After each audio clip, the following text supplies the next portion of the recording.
All right, what is going on, everybody? How you doing? Welcome to another episode of Talking Buffalo, your weekday daily driver for Buffalo Sports Talk and more. My name is Patrick Moran. Thank you to everyone out there, as always, for watching and for listening, for following, subscribing, however you consume Talking Buffalo. I appreciate you guys very much.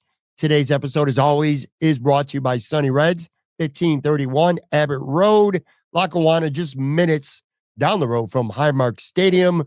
This is the Friday episode, last one of the week, and I am joined right now by my good buddy Chris Ostrander, blogger, podcaster. What's going on, buddy? How you doing? Not too much. Almost an end of a week.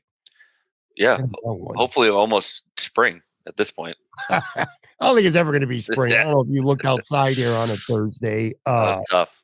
Let me paint a little bit of a picture for today's show. We're going to spend some time talking Bills. I kind of got a yay or nay segment. I'm going to paint 8 potential scenarios for Chris, and we're going to get a yay or nay on them from him with a little bit of elaboration on that.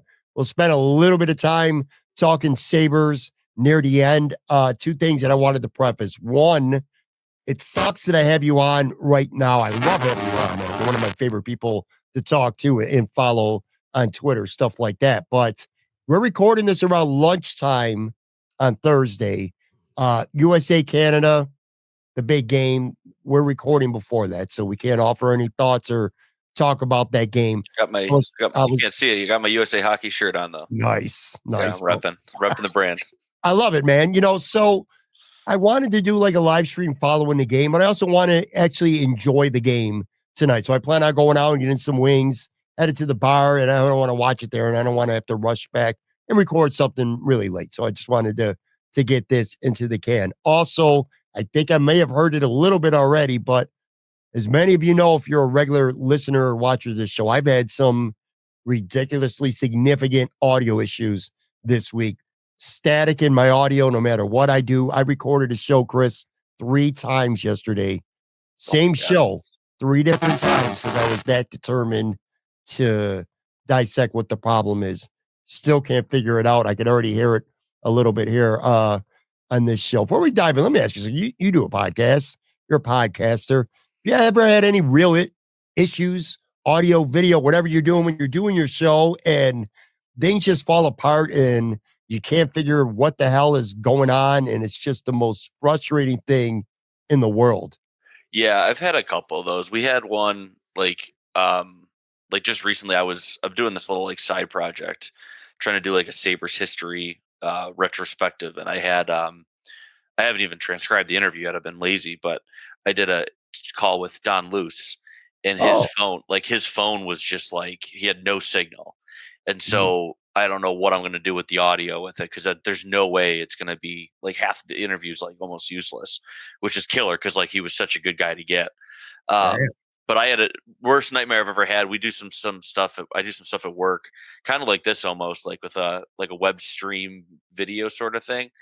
And unbeknownst to me, using this new product, the guy I'm recording, he signs off. He's done with his work, and I go to download this like 20-minute video file, and it's just gone, just nowhere to be found. I had to go jump through all these hoops just to rescue it. It's like it's just like Russian roulette when you're dealing with technology, man. You never know what's going to happen.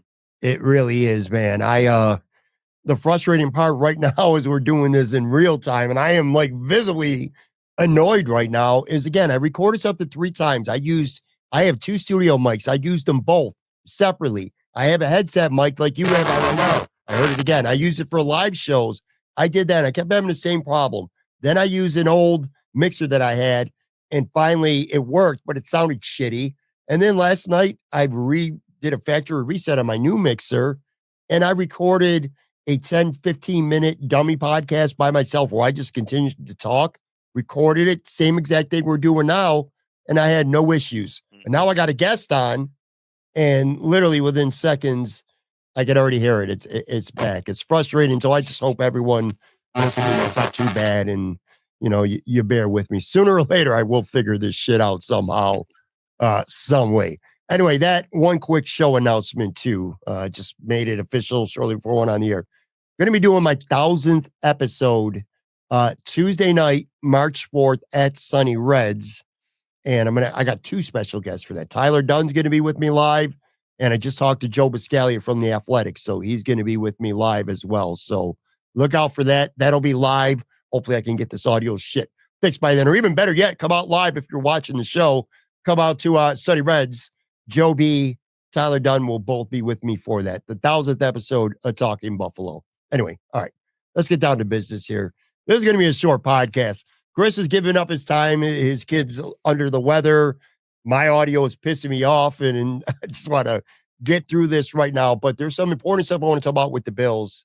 I want to do kind of like a yay or nay segment, Chris. I'm going to give you 8 scenarios, and you tell me if they should be yay or nay. Give me your opinion on each of them. Let's start right here. Greg Rizzo.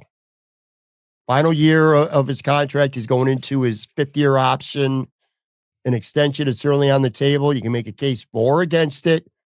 $20 to $25 million is going to be somewhere in that range, is definitely going to be what the going rate is to go sign him to a 4 or 5 year extension. So I'm going to put the ball in your court here. Greg Rizzo, extension, averaging somewhere between 20 to 25 million. If it's up to you.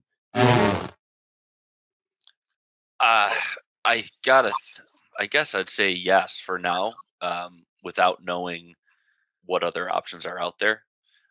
And by saying that, like, we don't, are they going to pull a trade off? You know what I mean? So, all things being equal, status quo unchanged, all that. Um, I think you got to sign him. Even with his, the deficiencies he's shown, he's their most talented pass rusher. So you're going back to square one if you're going to let him walk and you're going to try to get by with Epinesa or whoever else you got. So yeah, again, unless Max Crosby's walking through that door, or and Russo's probably going the other way in a deal like that, I would have to think, in some way, shape, or form. Yeah, I think you gotta pay the man. My first intuition was to disagree with you and say no. But then I started thinking about it more, and Joe Marino was listening to his show, and he brought up a really good point on his show, and he talked about the rise of the salary cap, and you can't look at this necessarily now in terms of how much money somebody's contract is, because it's got to be in relation to the cap. Like someone making $22 million 3 years ago won't be the same as somebody making $22 million 2 years from now. Like, how much of a percentage does that contract take up of your salary cap? And if you were to sign, say, a deal 22, 23 million a year, which certainly seems like a shitload of money, Chris, for a guy who's never had 9 sacks in a season now. We're 4 years in. And also, I still have a lot of questions about the AFC Championship game. I thought he stunk in that game, just like Ed Oliver did the year before against the Chiefs. Got a lot of issue paying a guy that much money. But then you look at the cap, and it's like 8%. He would be of the salary cap, and he's one of your best players. And I love the point that you said as well. Assuming you don't go get a Max Crosby or a Myles Garrett, you lose Greg Rizzo, and you're basically starting over at edge, because Von Miller very well may be gone. More on him in literally just a minute here. But AJ Epinesa is just average, and he's going into the second year of a 2-year deal. DeJuan Smoot's a free agent. What else you got? So if you let him walk, you're basically saying, we need to start over. Maybe you can make a case that you get other guys, maybe through free agency, like a Leonard Floyd type, but not Leonard Floyd, that, you go year by year with that until you hit on the draft, maybe with somebody as well. But I'm with you, man. I'm with you. My first intuition was nay, but as I thought about it more, I'm going to go yay as well. All right, next one. I just mentioned Von Miller. Cut Von Miller right now, not June 1st. So you would be, if you were to cut Von Miller tomorrow and the cut gets processed tomorrow, you got about 8.4 million of cap savings that goes right into this year.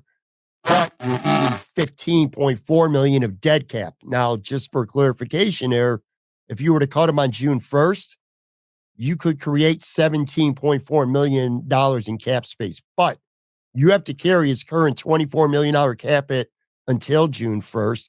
And you're also creating $9 million in dead cap for 2026 as well. So if you cut him now, you're eating more dead cap right now, and you're saving $8.4 million. Or do you not cut him altogether? You can give him he can take another pay cut.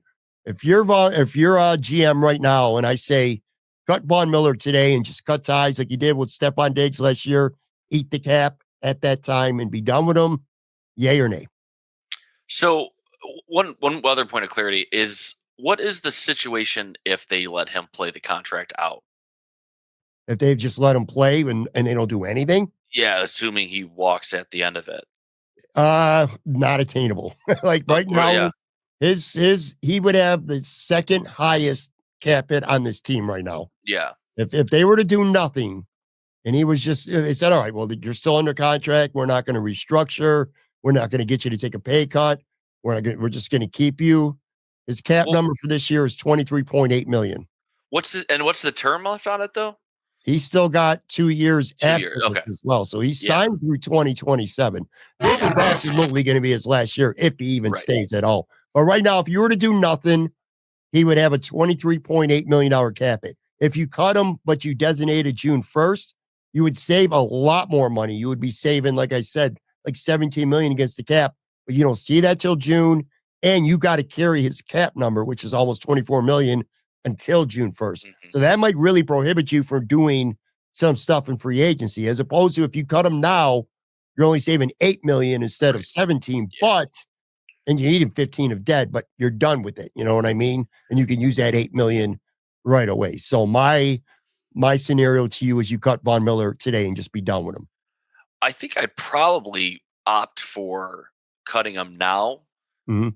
and you take the medicine, because then you're Yeah. out from under him. You have the space. I mean, Jesus, talk about next year. Talk about 2 years from now, right? But like, at least you give yourself some more wiggle room in the future. Yeah. Mhm. So I think that's probably the more beneficial move long term. I mean, because like, I guess, like, is it not? I suppose it's possible that you could go into free agency, and player X is available. That they want to sign in Buffalo, but you need a certain amount of cap to do it. I mean, in theory, could you get them to wait till June 1st to sign? I mean, I guess so, but they're missing mini camp, they're missing OTAs. It seems unlikely that you'd be able to let someone sit at home until June just to sign a contract, that because they'd want to play in Buffalo that badly. I don't know how many players like that are out there.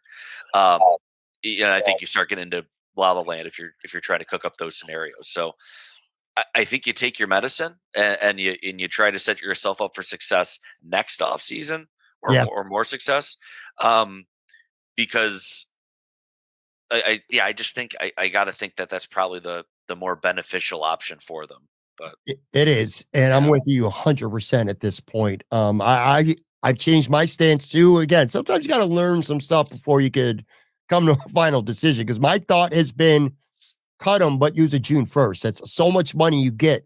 But when you realize the two things I didn't take into account is again, you got to keep his entire cap hit for now until June 1st.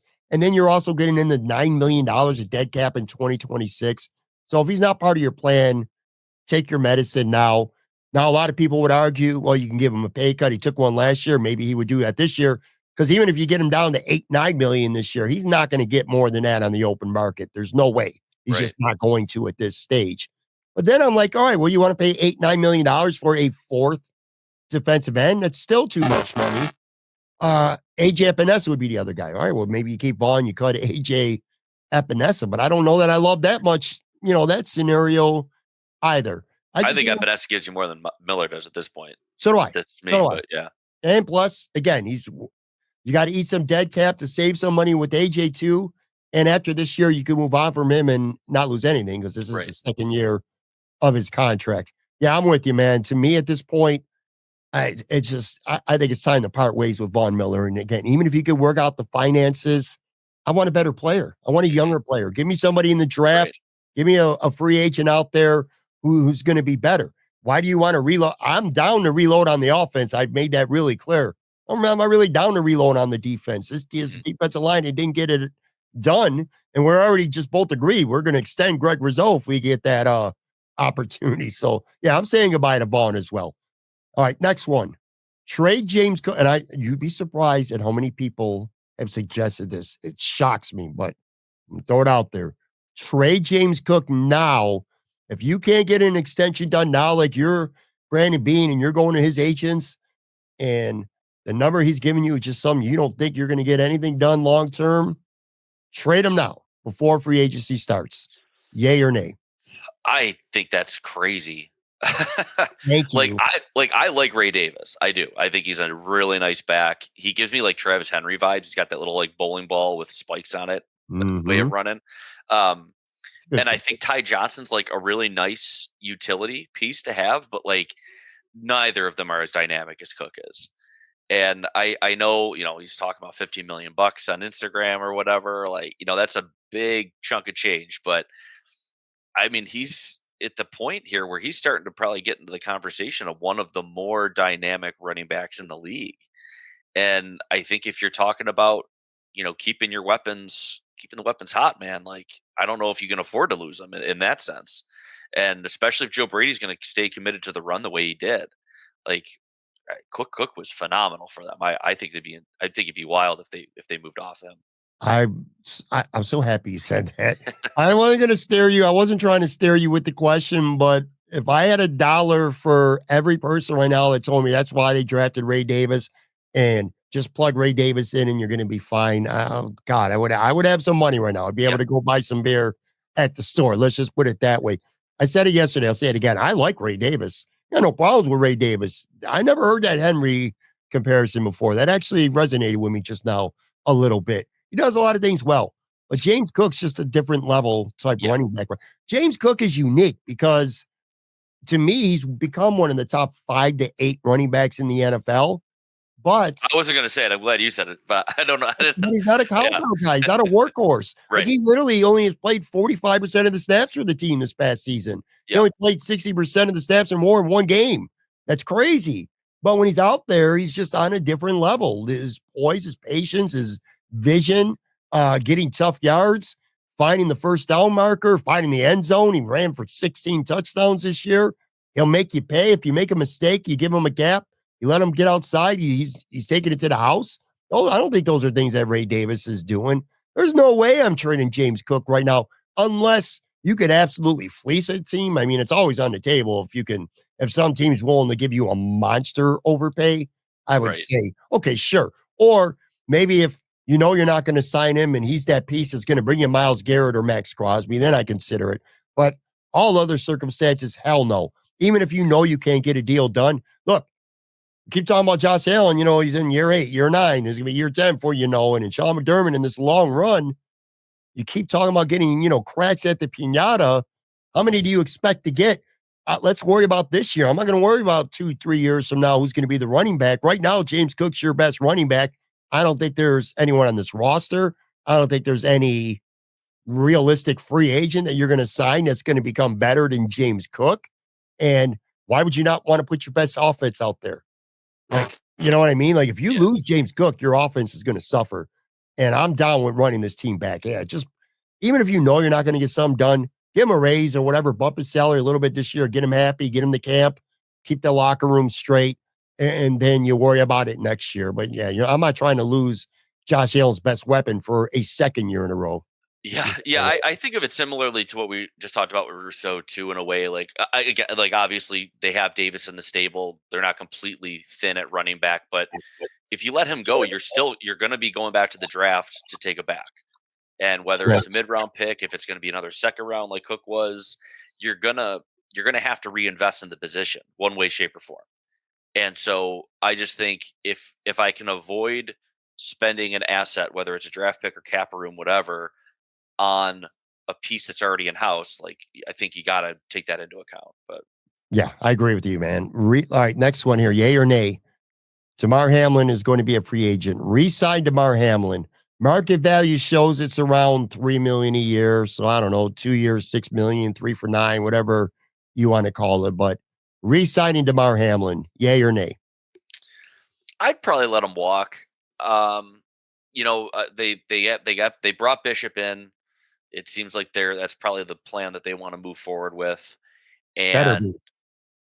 yeah, so I think I'd probably let him go. I mean, I think Hamlin played pretty well for him. I don't know. I just don't know if he's enough of a game breaker to be a guy that you want to keep investing in. Not that $3 million is anything to really worry about, but I think I I'll put it this way. I think we saw what they looked like with a really good defensive backfield when Poyer and Hyde were here, made that defense really strong. But if we're going with the copycat league and they're going to invest in the if the D line's where you gotta win now, like if that's where you're going to win, I think you're going to be okay letting Hamlin walk, if even if it gives you only $2 million more to throw at a D tackle or a D end or whatever.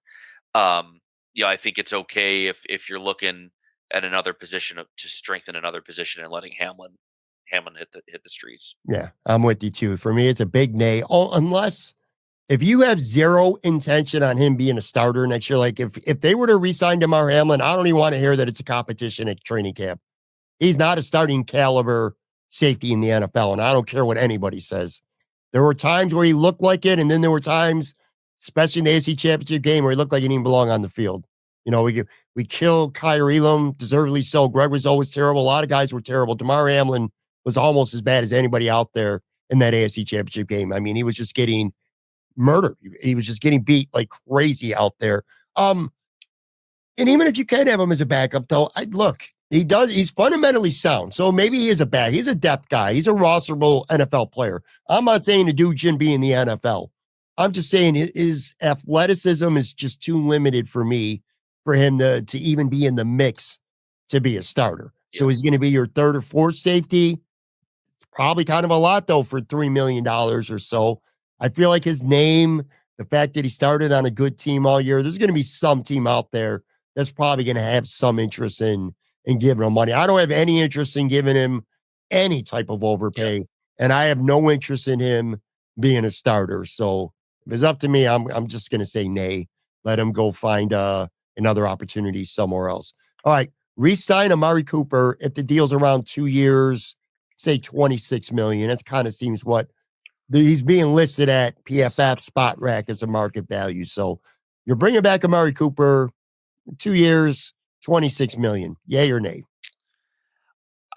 I think I'm going to lean no on this one. I'm curious to see how the draft goes for them. I can't imagine they're going to invest a first round pick in a wide receiver. It just doesn't look like the board is going to fall that way anyway, even if they wanted to. And I don't know. Are they going to spend a second round pick on a wideout? Are they going to use that for whether it be an edge or D end, whatever, D line, I should say.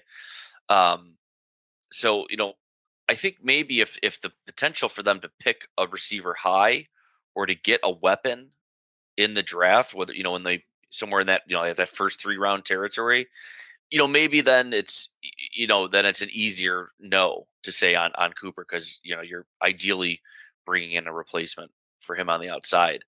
But I mean, outside of that, it's hard to see what they would do for a replacement. I just, even if it's at like you said, 2 years, 26 million bucks, like I'm not sure. I just the way that the offense ran, like he wasn't a focal point. He helped it for sure. Mhm. There's no question he was a big help. But yeah, I'm stuck on him. I guess I'm going to lean no. I could be convinced one way or the other though. I, I say nay for this reason. If you do recite him, if he's going to be your number one receiver and he's going to play a lot, then I think that's a worthy deal. I think that's a fair market deal. Here's the thing, though. Yeah, he would have a whole offseason and, he'd be in the part of the game plan or, the planning during the offseason, all summer long stuff. But how much more is he going to play than what he did when he was a Buffalo Bill? Because he didn't even play 50% of the snaps. He wasn't even on the field for half the time. And let's assume they re-signed Matt Collins, which I think they're going to. So you got Khalil Shakir. He's going to get a lot of snaps. Keon Coleman is going into year 2. You got a big investment in him with your draft capital. You better play him more. Matt Collins is going to see the field plenty. Curtis Samuel is going to get his fair share of reps. How much more of a jump are you going to give with Amari Cooper than what you saw? Right. If he's playing 45 to 50% of the snaps, is he going to start playing 75% of the snaps? Because if so, then okay. But I don't see that path. So No, I agree with you there. I That's a like good point. him. Yeah. It's just it's too much money for a guy who's basically going to be a part-time player and what, a decoy. People keep Yeah. saying about how much better the Bills' offense was with him out there. You got to account for him. I'm like, well, 50% of the time you were accounting for him standing next to Joe Brady, or not Joe Brady, but one of the coaches or something on the sidelines because he wasn't even on the field for half the snaps. So for that reason, I'm going to say no. But I'll add a caveat. I think Bills fans are going to be shocked. He's going to have a market. I think he's going to get a pretty big contract. I could see him getting a pretty sizable 2 or 3 year deal. There's going to be interest in him. New England, Washington, Pittsburgh, maybe Dallas. There's going to be a market for Amari Cooper. He can still play. And when he gets that contract, I think some Bills fans are going to be like, holy shit, man, I'm glad the Bills didn't pay that. And you won't be wrong, but I like Amari Cooper. I just don't see the use for him right now in this offense to justify that money. A couple more here. All right, resign Rasul Douglas. If the deal's say for 2 years, I said an average of 11 to 13 when I originally sent this to you.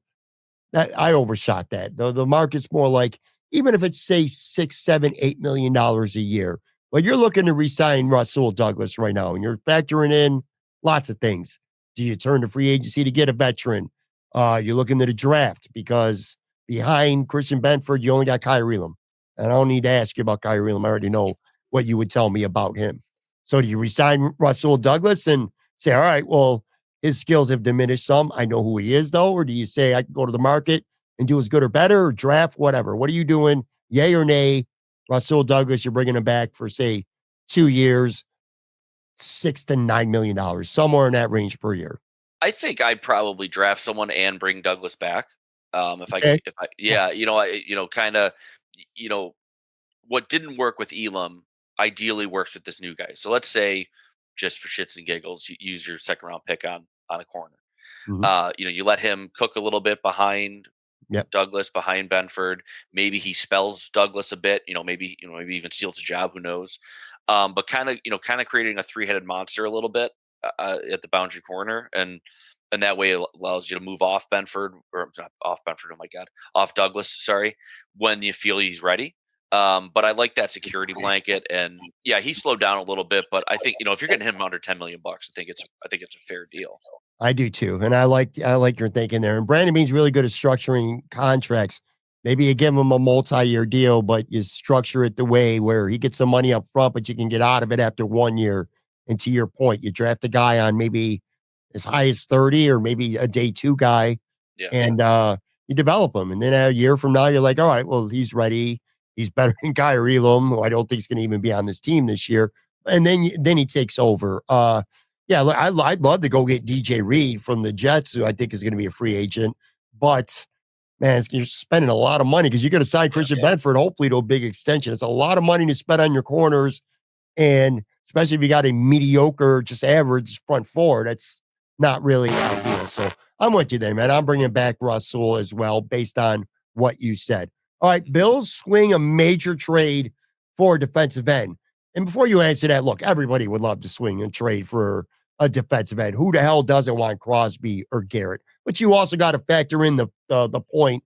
It's going to cost you probably multiple first round picks, maybe even more, or first and a third and something else, maybe a first and Greg Rizzo, or you know what I'm saying. There's lots of combinations. You're not getting any of those guys cheap. So when I say swing for a major defensive end trade for Garrett, Crosby, Hendrickson, Parsons, which I just refuse to believe would be available, but you got to factor in the cost, of what it's going to take to get them. So yay or nay, you're Brandon Beane and you are swinging for a major trade for a defensive edge. I wouldn't do it myself. I know I mentioned it last time I was on. I feel a lot stronger about finding a game wrecker inside, a guy who you can slide outside if you need to, someone who's got some versatility. Mm-hmm. I mean, I might argue what you thought you were getting with Ed Oliver, maybe. Yeah. Maybe if you really hoped Ed Oliver was gonna, not he wasn't gonna be Aaron Donald, but he was maybe gonna try to sniff that tier a little bit. And I don't think he's gotten there, but that I think that's where you can find more impact on the D line. Whether or not they can get it where they're going to be picking in the draft, I wouldn't want to commit to that, but that's what I'd be hoping to do. So I don't love the idea of trading a massive package for what Garrett, Crosby. As fun as it would be, like if they do it, great. Like I'll be on board if and when they do it. But if I was the one making the decisions, I'd be looking in another direction. Um, it's almost like we have agreed on every single one of these. I'm I with gotta you find there. one to disagree with you on here. I I'm gotta with find you one. there as well. For Yeah. starters, we both agree that we're going to make a major investment in Groot. So you're going to give him big money, and then you're going to go get a Miles Garrett or whatever and give them crazy money. Not that I don't want them on the team. It would be nice, but again, you got to take cost into factor, what it would cost. I'm in the mindset that, hey, you have Greg Rizzo and you could go sign a Khalil Mack or maybe Hassan Reddick. There's guys out there. DeMarcus Lawrence got hurt last year. Dante Fowler. These guys are kind of long in the tooth like Leonard Floyd was, but they can go get you 7, 8, 9 sacks on that other side. Malcolm Coots is another possibility from he's got some potential in him as well. And I think he's only 27, 28 years old. I would make a short-term free agent signing. I would bang away at the draft and hope that you can hit. I'm not saying I don't want Miles Garrett. You'd be an idiot to say you don't want him, but I'm not giving up 2 first rounders and a third and paying Groot and with no guarantees. So I'd like one, but factoring in the cost, I have to say nay. All right, last one. I got to try to explain this well. Tyler Dunn I read his article this week. He had a big Bills piece, and part of his article talked about the Bills are, a high character team right now. And everybody loves each other in the clubhouse, and it matters. It works. I mean, that's their thing. They made it to the championship game. They came within a field goal of going to the Super Bowl.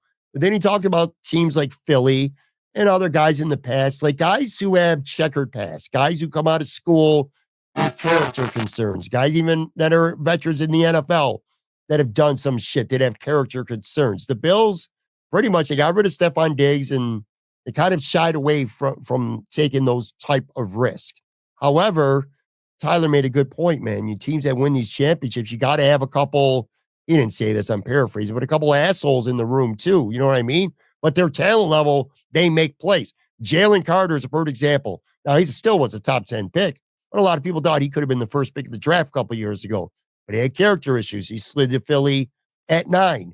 They've had other guys like that. I remember years ago, Warren Sapp coming to the league and he flew, he slid down draft boards for the same reason. Randy Moss. Now, look, for every Randy Moss, there's a 1,000 busts too that were character concerns and sucked in the NFL. But whether it's rookies coming into the league, like maybe you want to look through a different lens when it comes to some of these players. George Pickens from Pittsburgh, a really talented guy, a top end talent, but kind of a douchebag. And you even see it on TV when you're just watching the games. So basically what I'm saying is Brandon Beane bucks his trend of high character pieces and signs or drafts a couple guys that got talent, even if it comes with baggage. It kind of changing your perspective on how your roster building. I guess that's what I'm trying to arrive at here. I think reading between the lines from last year, all the Diggs drama, it would be hard for him to do an about face on that because of what he said publicly. I feel like he Yeah. made a big show of, guys, if I may quote Kevin Adams, we want guys who want to be here, that sort of thing. But so I do wonder, I don't think he cares if he looks like a hypocrite. I think he worries about winning, but I do wonder if that would be part of his thinking.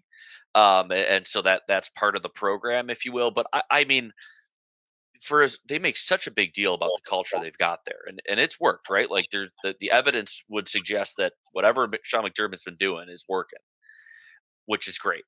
And you would think that if you trust your program the way they trust it, you could get 1 or 2 guys in there who do have a bit more of a checkered past, and you would feel that you could turn those guys around. So I think Yeah. philosophically they should or they could. I just wonder if their commitment to the bit is strong, so strong that they just won't do it. So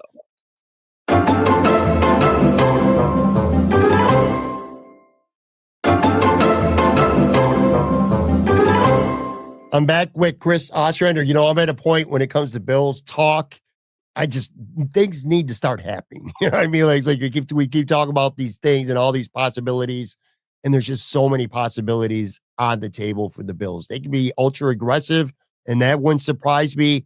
They could say, you know what? We should have been in the Super Bowl last year. We just got to keep knocking on that door. We're not going to do anything crazy. We want to keep our own, and maybe we'll add a role player here and there. And I think that that could be what the difference is. Hit on a couple draft picks, which if they're going to do that, they better do a better job than they did over the last couple of years near the top. Because I look at that draft class from just this past year: Keon Coleman, Cole Bishop, and especially Dwayne Carter.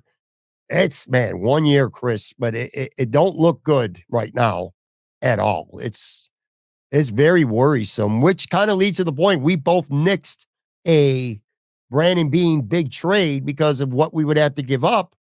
You could also make the case that Brandon Beane hasn't done such a good job with these first and second round picks over the last handful of years, right?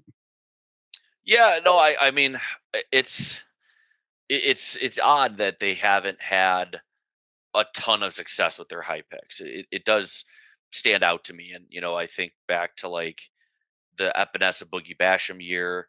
It took a minute for Epinesa even to hook on, right? Even to find himself. There was a time there where the top of that draft looked real bleak. Mm-hmm. So yeah, there've been a few, yeah, missteps for sure at the top of the draft. And yeah, so I think that that could cloud your thinking too in terms of like the big trade. Do you think that they can make the right choice in the first round, or if they were to trade back again at the top of the second, whatever it ends up being. But um, yeah, it's definitely a factor. There's no question.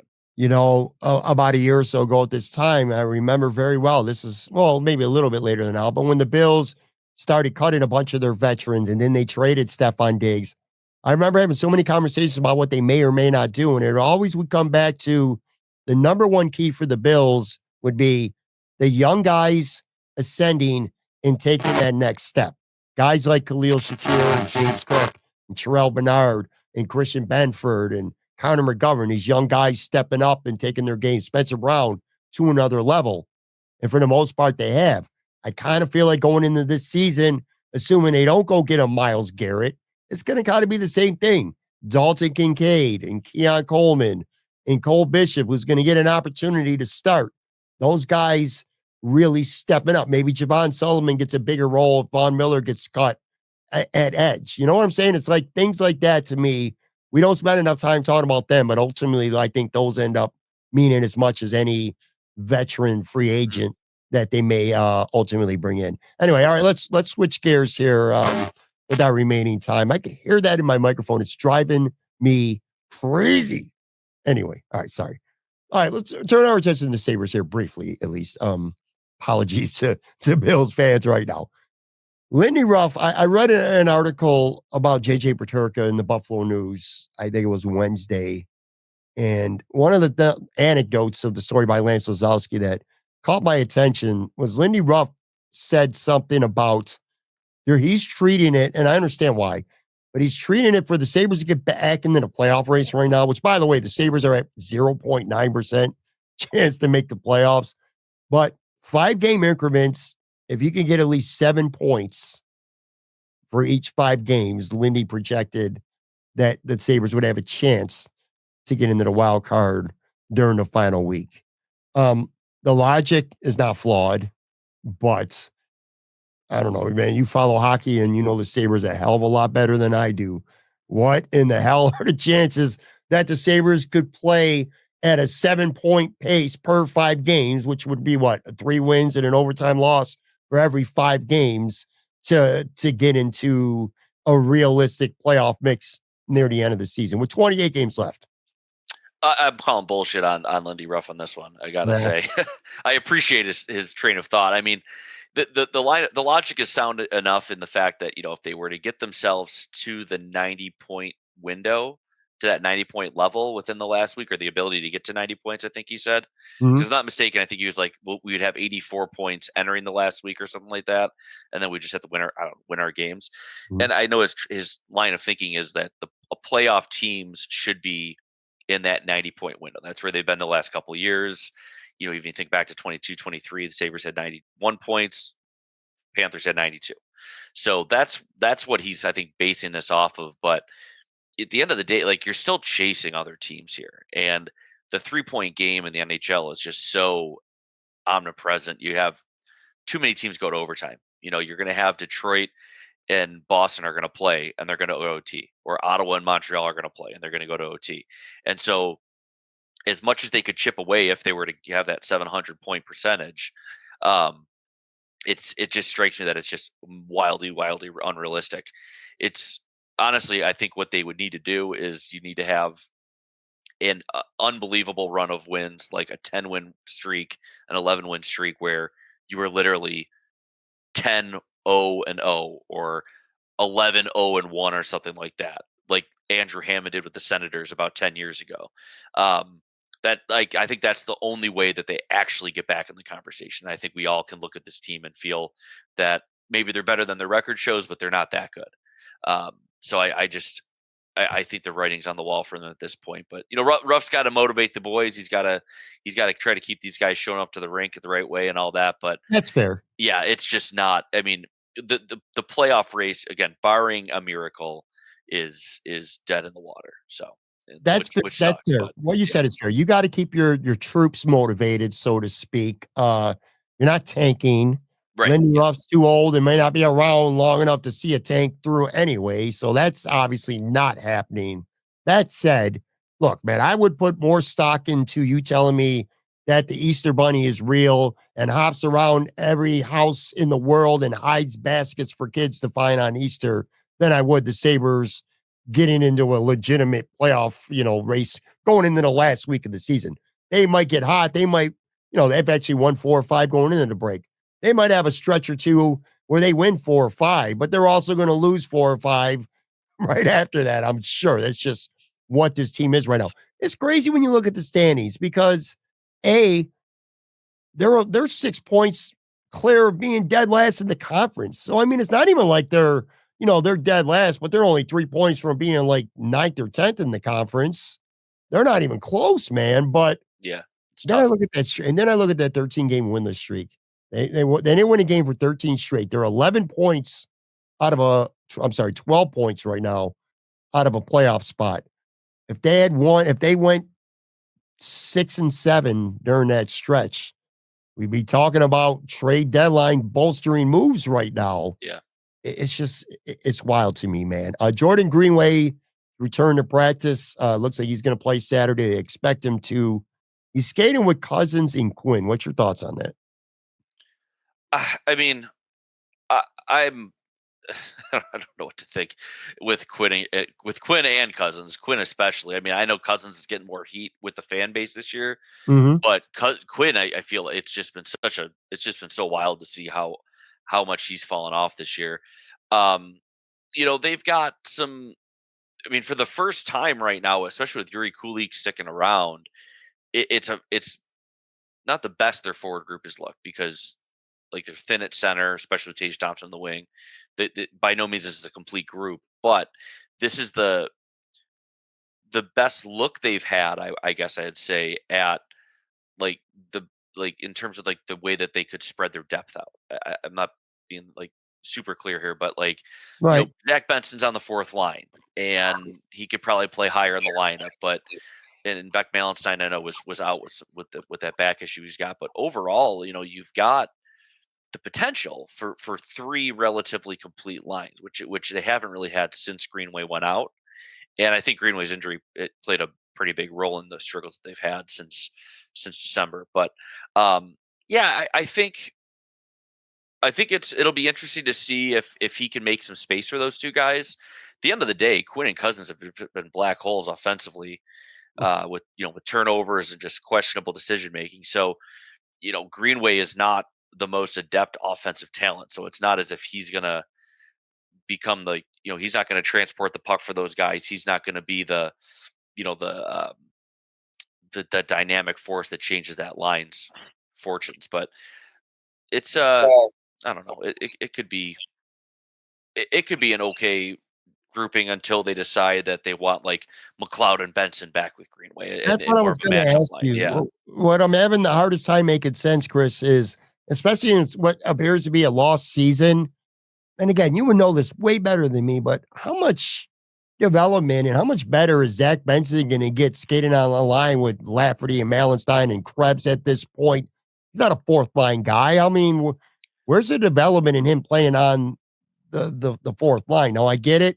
Quinn sure as shit can't be no fourth line guy. So if he's not going to be playing with Cousins or whatever, he shouldn't even be on the ice. He should be in the press box. But I don't know. Just make it make sense to me, like Yeah. Zach Benson for his development.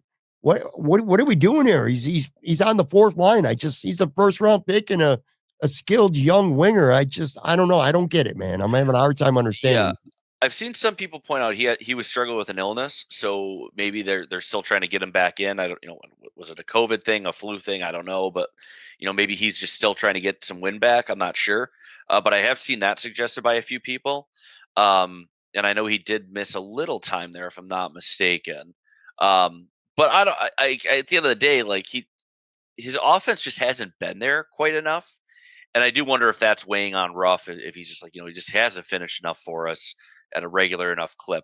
That being said, the one silver lining here is that Sam Lafferty's not been able to get in the lineup, and they've been going with 11-7 a lot more lately. Hmm. And if they went with 11-7, that goes from a line of like, oh, geez, he's stuck with Lafferty tonight, to like you're going to rotate a winger in. So whether it's Tuck, if it's Quinn, Zucker, and that group, then all of a sudden it becomes a lot different because Krebs also kind of in purgatory here on that fourth line, but he's been adequate. Again, like his finishing just isn't at the level it needs to be for him to play higher in the lineup, but his overall play, I would argue, has been good enough, I think deserving of staying in the lineup on a night to night basis. So you put those two guys in there, both Krebs and Benson are kind of like spark plug. They're little kind of dipshits out there that drive guys crazy. So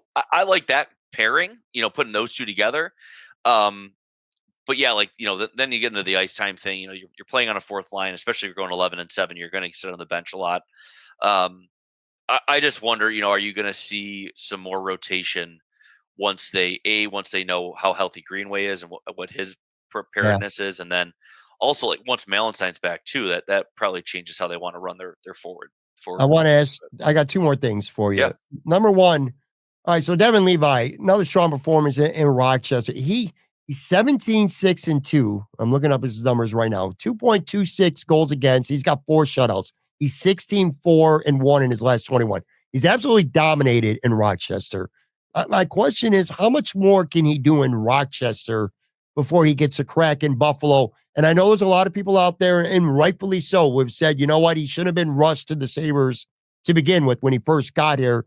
This was the right path. Him playing in Rochester, honing his craft. I agree with that. But does there come a point, whether it's a goalie or I guess a skilled player as well, where you can only do so much in Rochester? Like you're not going to get any better staying down there. You need to be in the NHL playing games. Like where do you think we're at right now with Devon Levi? the biggest thing for me with Levi is just getting him game action. So he's going to get the most games in Rochester. And by the end of the season, he'll probably have like somewhere in like the 40-50 game neighborhood with them, Mhm. which will be a really decent base. He played 25 games last year, I think 26 games last season with the Amherst. So he'll be, starting to get close to that 100 game plateau at the AHL level. And I think that's probably like you need to get him in that neighborhood, whether it's like 75, 100, somewhere in there. You get him a really good base of pro games to build on. So the key for me again is the fact that he can play almost every night with the Emmerks.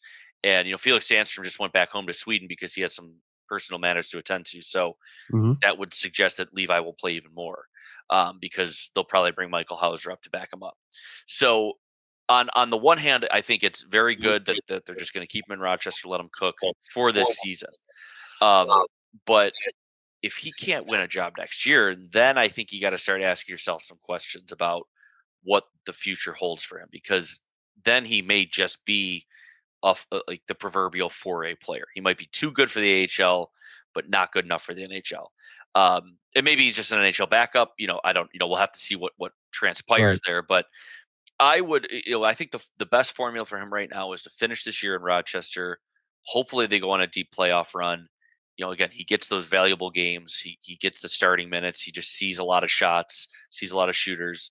Um, and you let him come into training camp next year with some really good momentum. Now, he was able to do that last year, and we've seen how this year's gone for him at the NHL level. But I think if you can ultimately you get him a good enough resume at the AHL level, enough games played, enough pro action, then you could feel relatively comfortable giving him an NHL job. But it's going to be a gamble. Fast forwarding to September and October, if the goaltending stable is Luukkonen, Levi, and then a number 3 for the AHL, you're certainly rolling the dice that Levi is going to figure it out this time, because it's been back-to-back years where Sure. he hasn't. And that's where the worry would come in, is that you're staking this playoff drought on goaltending that hasn't given you quite enough on a consistent basis. So you just got to right now you just got to hope and trust the process that Levi getting his games in the AHL, seeing those pro shooters, is going to help him evolve to the level he needs to be evolved at. I know last time I came on, I mentioned that you hopefully you can get him a couple games here and there in Mhm. Buffalo, and I'd still be working towards that, because you got to see how it's translating. Um, but I think the key for me with Levi is games played, games played, games played, and he's going to get those in Rochester right now. Again, like talking about this year, it there's still a big, as I mentioned, there's still a big gamble that you're making for 25, 26. But you cross that bridge when you come to it. you know, that's it. Then you're talking about free agency trades and all that stuff. But yeah, The only thing I would say with Levi is when that opportunity does come in Buffalo, like maybe towards the end of the season here or whatever, I'd like to see him get an extended look. Like, hmm don't have one bad game, they lose 4-3, and that's it. You don't see him again. Like, right, maybe if he feels like he's got a little bit of rope, you know what I mean? Where it's every single shot on net doesn't feel like do or die to him. If he has a bad night, he'll be able to come back and play the next game as well, and see what he's got over a little bit of a sustained period of time, whether that's at the right. end of this year or hopefully next year. Last question for you here, then I'm gonna let you go, Chris. What's your expectations right now on and off the ice? All right. So again, action. People are listening to this on Friday. We pick back up. Sabres play on Saturday. 28 games left. What's your expectation right now for the Buffalo Sabres on and off the ice over these last 28 games? Expectations versus the hope tank is a little different, because I'm hoping that Kevin Adams is busy. Mhm. I'm hoping that he's got some irons in the fire that he's ready to pull out, because they gotta make some changes to this group. And so I guess I'll just say my expectation is that you see at least one more significant trade, as you saw Hmm. last year with Middlestead and Byram. That's my expectation, Okay. that he's gonna. And I mean, quite frankly, you just can't sit all season and not do anything. Um, I have a decent enough feeling that they're not going to trade Zucker at the deadline. Um, I may eat my words on that, because someone may throw a first round pick at him, and it's just you may not be able to turn that down. Um, but I think the group, I think largely, is going to stay the same come deadline time. And it, who they trade, is it going to be Dylan Cousins? Is he going to try to trade? I know people are talking about Owen Power. I don't know if that would happen at the deadline, but that's my expectation. He's going to he's going to make one trade that's going to, again, like, have a somewhat seismic impact on his group. Um, if I had to bet, I would bet on Cousins or Byram going out. I think those are the two most likely. Yeah. But that's just reading the tea leaves, from the reporting. But that would be my expectation off the ice. On the ice, I mean, I think they're a lot closer to the team we've seen the last 2 weeks, of kind of like, three good ones, one bad one, three good ones, two bad ones, versus the 13 game losing streak. Sure. So, I'm not sure they're going to stick around the top 5 of the draft. Um, I might argue it'd be probably more beneficial for them to pick in the top 4 than it would be to pick like ninth. But I would think they're going to win. They're not going to do what Lindy says. They're not going to win, take 7 to 10 points every 5 games. No. But I think you'll see them play good enough hockey that, like, I don't know if it's going to be anything to build on. You won't get that narrative, but I think they'll probably climb closer to like that 8, 9, 10 neighborhood in the draft, and they'll leap a couple teams in the standings. That'd be my bet on the ice. Let me leave you with one last Sabres thought here because this is baffling to me. This team, I don't know how does this even make sense, but it's how I feel at least. Anyway, so this team is dead ass last in the conference. I mean, they suck. They're dead last. They're fourth, I think, fourth worst in the NHL, something like that right now. So it seems like they are mountains away. But I also feel, and I'm not talking about this year, I'm just talking about this team. It feels like if you could go get one really good player somehow, they don't feel like it doesn't feel like this roster is as far off as the standings indicate, if that makes sense. Like, No, I don't think you're incorrect. Yeah. it's just, and that makes it more frustrating though to Right. me. It's like, well, why are they not better? Because Right. this feels like a team that should be better. I don't know, man. It is. The underperformances are I think are really sinking in this year. You know, you needed Cousins and Quinn to be impactful, and they weren't. They just weren't good enough. And I think Luukkonen's been really shaky for stretches too, and that's hurt them. You factor in the bad power play, and and then you're at the bottom of the conference. But yeah, I think like Kulik has flashed. Tage obviously is Tage. Tuck's been Mhm. good. Um, the hole on the right side of the defense remains unfilled, as does the pit at the odd. Um, maybe once they start construction down at the audit canal side, they'll get a defenseman for Owen Power. But I think generally agree with you. I would probably say two pieces because I think you need someone on defense, and I think you probably need one more top six forward to Do to they round it out. do they need does Kevin Adams need over the last 28 games? Does he need this team to climb in the standings? They're not making the playoffs. That's stupid to even think about that. I get it. But do they need to climb out? Because at the end of the season, if they're right where they are right now, okay, they're dead last in the East. They're fourth or fifth worst in the entire NHL. And he's now had 5 full seasons as a general manager. I don't know how you could Yeah, sell the ticket buying fan base to bring him back for a 6 year and expect anything to be better. I just that the animosity will be there all off season. There will be no internal hope, I think, for the most part among the fan base. If you stay where you are and you don't climb up, even if you're not going to make the playoffs, just you climb up, you hop 3 or 4 teams at least in the conference. If you don't do that, I don't know how you can justify bringing Kevin Adams back for a 6 year. yeah, I've had the same thought. So the one thing I would point out though is that like my thought process on this is if they finish eighth, if they're drafting eighth, so they climb over four more teams. Maybe they climb over five or six, whatever. They're picking in the top 15 no matter what, right? They're not making the Mhm. playoffs. So I think most of the fans are smart enough to still be like, well, like these guys still stink. Like I don't believe in them anyway. So like I would argue most fans would want Adams gone regardless of where they finish. Um, again, barring the miracle playoff run.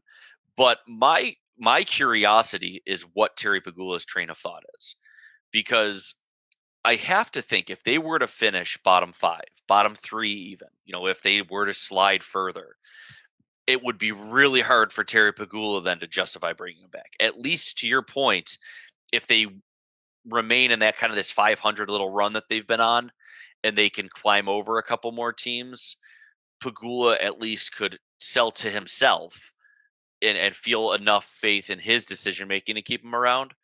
But I just want, like, if you're picking on the lottery, is Pagula like, no, we do have to change it. But I think the fans are going to see through it no matter what. I don't think people are buying tickets unless they do make the playoffs, or if Right. they do, if they trade for like Elias Pettersson or something like that. Like I think that's the only way you're turning it around is you make a couple blockbuster trades in the offseason. So Yeah. they got a lot of work to do with the fan base. They really do. They definitely do. I'm gonna let you go because I'm going down a rabbit hole right now where I don't get to talk hockey often enough on this show, and you're really insightful. And I could probably get another 20 minutes worth of Sabres conversation out of you, but we both got stuff going on today. I really appreciate your time. Everyone, make sure you follow Chris on social media. Check out Two in the Box's blog. Check out the Instigator podcast that he does with Tyler. Some really good stuff. Look forward to talking to you again. Probably next time we talk, well, maybe a couple Bills things will have happened and we'll certainly have some Sabre games under the belt to be able to kind of reflect on, man. But I appreciate you, buddy. Awesome. Thanks, buddy. All right, guys, and I will be back Sunday night live. Joe from Queens, 9 p.m. Talk to you guys then.